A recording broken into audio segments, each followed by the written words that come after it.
Ladies and gentlemen, welcome to WWE News and Rumors. I'm your host, Mr. Brandon Hodge. This video is brought to you by SeatGeek. If you guys are looking for tickets for any event in the entire world, just use code Hodge on SeatGeek and save yourselves $20 frickin' dollars. Alright guys, I want to kick this off with the first news story of the day. The first news story of the day is a little weird, it's a little interesting. It's not directly about WWE, it's about a former WWE superstar by the name of Dean Ambrose, Jon Moxley, whatever you want to call the guy. Anyway, the guy's bald now. So here's the picture that's going around the internet. Now, I'm just going to stand here and say I'm not certain that this picture in specific is not photoshopped to kind of give an idea of what the guy would look like with his new bald shaved head. The guy's not bald, okay? He just shaved his head like all the way down.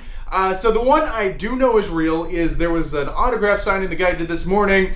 He was wearing a baseball hat or whatever. He takes off the hat, kind of shows off that the guy shaved his head very, very, very low. But as for this like beautiful like quality picture of him in the ring, I believe this one may be photoshopped just like to give an idea what the guy looked like with his new wonderful shaved head. But as for the autograph signing one, it's real. It's Jon Moxley shaved his head pretty far down to the point of being like, oh, the guy's freaking bald now. Cool. So a very dramatic change to his look that I just thought I would share with, you know, all of you. It's just very, very interesting to see the guy and just how much of a difference that makes. Alright, the next news story is going to be about the Smackdown ratings. So, I don't know, it's just something to talk about. It's been a little bit of a light news day, so we'll talk about something like bland, like ratings or something. So Smackdown, this past week, 4th of July week. By the way, today's 4th of July, so all my American viewers, happy Independence Day. But anyway, as for Smackdown, over this past holiday weekend, they drew 1.7 million, which is a little bit further down. But they're still in the Thunderdome. There's still no crowd. Personally, there's not a lot of like incentive for a lot of fans to watch. There's no energy to the show. The crowd noise is fake. I believe when the crowd comes back, we might get back over 2 million.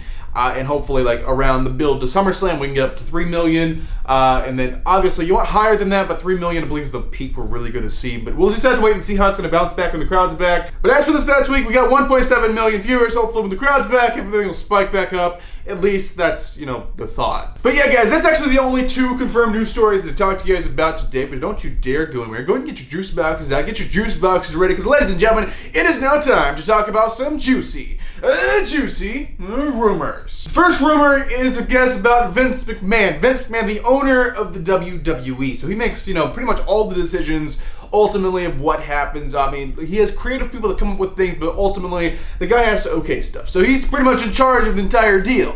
So apparently Vince McMahon went down to the training center, the performance center, and kind of scouted a little bit of talent this past week, kind of looking at all the new young guys that he has signed, and that he's actually signing their checks and everything because they're getting paid to be trained or whatever.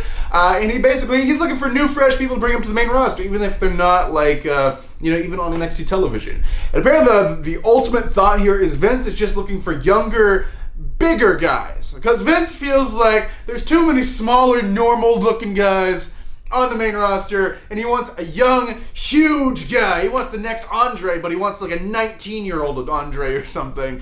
So something crazy. He just wants something that's going to be a big draw. So he's kind of looking at everyone down there and scouting people. Apparently, a lot of people who were like actually in the performance center that day didn't even see Vince, so he was kind of just doing his own thing or whatever. I'm sure he may have a few ideas for future people, but I don't know if it'll be anything really, really soon. But he has his eyes on a few people, I guess. So that's coming from Vince McMahon, the owner of the WWE. All right, the next rumor is going to be about Zelena Vega.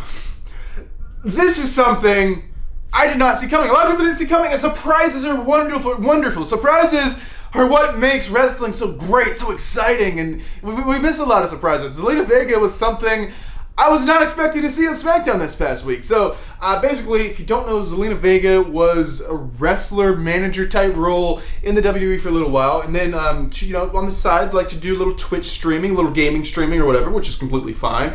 Then WWE decided that the Twitch streaming or outside ways that you can actually make a side income, actually make money outside of your contract with the WWE, was not allowed. And then Zelena's like, I'm standing my ground. They're like, if you do not stop making side money, then you're fired. And then she basically was like, I'm making more money on the side than I am for actual contract. So it doesn't make sense to actually, quit the side work if I'm making more money from that. So basically they fired her. Zelena was away for a while. And then randomly, this past week on SmackDown, Zelena returns. It's like, holy crap, you're back. Okay. So very, very confusing. I guess they've decided they were being stupid about the whole Twitch side work thing. Maybe that's not even a problem anymore, because she wouldn't have returned if it was a problem. And there's a lot of questions. A lot of people were upset because she said she supports unionization in wrestling, and a wrestling union has been a discussion for literally years upon years. Something that Vince McMahon hates the idea of. But I don't really know why Zelena said that. I think she may have just said that because she was like, I have no rights. They're telling me what I can do outside of work. I have no rights here. We need a union, someone looking out for... I believe that's personally what Zelena meant by unionization. I don't believe that she meant she got fired because she was trying to create a wrestling union. I don't believe that was the case. She was just like upset that they fired her for some dumb reason. She's like, we need a union. And then they're like, actually, we'll rehire you. And she kind of just dropped the whole issue because she wasn't that serious about creating a wrestling union. I mean, the most serious person I have ever seen about creating like a wrestling union is a man by the name of Jesse Ventura. And he has been going at it for a while. I mean, he came up with the idea like in the 80s, and it just didn't end well for the guy. And the guy is not in wrestling today because the guy's too smart. Like he really knows how to work Vince and get every penny he can from Vince, from royalties, from everything else. And the guy's a freaking genius. If you guys don't know about Jesse Ventura, I'll stand here all day and talk about the guy.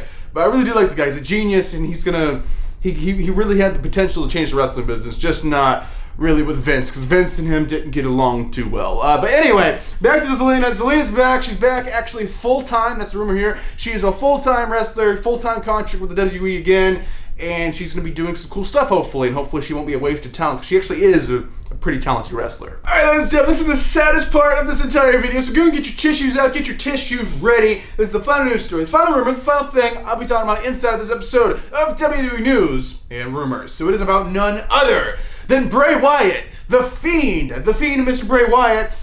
The question remains, where is he? What's he doing? Why does he disappear? Why have we not seen the guy since April?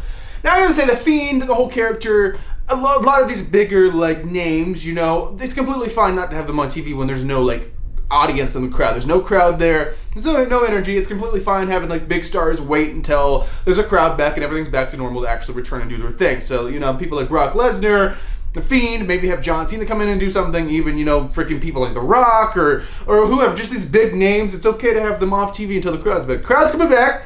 So the question remains, is The Fiend coming back? Fiend is coming back. So Bray Wyatt, personally, I believe he's had some personal issues. One of his best friends, passed away, Mr. Luke Harper, a.k.a. Brody Lee. And that was really hard on the guy. And really hard on pretty much everyone, even people who didn't even know the guy personally. They was just in shock. And even to this day, I'm like, I can't believe, Luke Harper, Brody Lee's, dead. He's not around anymore. It's just crazy to even think about it. I can't imagine if I was close to the guy. So Bray Wyatt said a lot of personal things to work through, and hopefully he's doing better personally. But as for the profession, the wrestler, the Fiend or whatever, having the character come back or whatever, the current rumor is there's not really a set date or whatever. Randomly, when they're advertising these new shows that they're selling tickets for, they're actually advertising The Fiend for the August 9th episode of Monday Night Raw. Now, that does not mean he's returning that night. Doesn't even mean he's going to be there. He could return at Money in the Bank for all we know, or he could return at SummerSlam, or, he could be, fighting for the championship in SummerSlam. We don't really know. There's a lot of questions and not really a lot of answers right now, but all we really know right now is advertised for some random show. It's August 9th episode of Monday Night Raw. So it could be there, could not be there, could be returning at Money in the Bank. We don't really know. We'll just have to wait and see. I think, guys, that's actually going to do it for this episode of WWE News and Rumors. Hopefully you guys enjoyed it. Remember, if you guys are looking for tickets for any show, it doesn't have to be wrestling related. Use SeatGeek, use code Hodge, save yourself $20 on first-time accounts only. If you already have a SeatGeek account, I shouldn't be saying this, but you can just make a new account and use the code anyway. But keep quiet about that. But ladies and gentlemen, thanks for watching. Right now on screen, I'm going to leave a link to 2 previous videos for you guys to check out, as well as a button to subscribe to this channel if you're brand new here. But I am Brandon Hodge, and I will see you guys in the next video.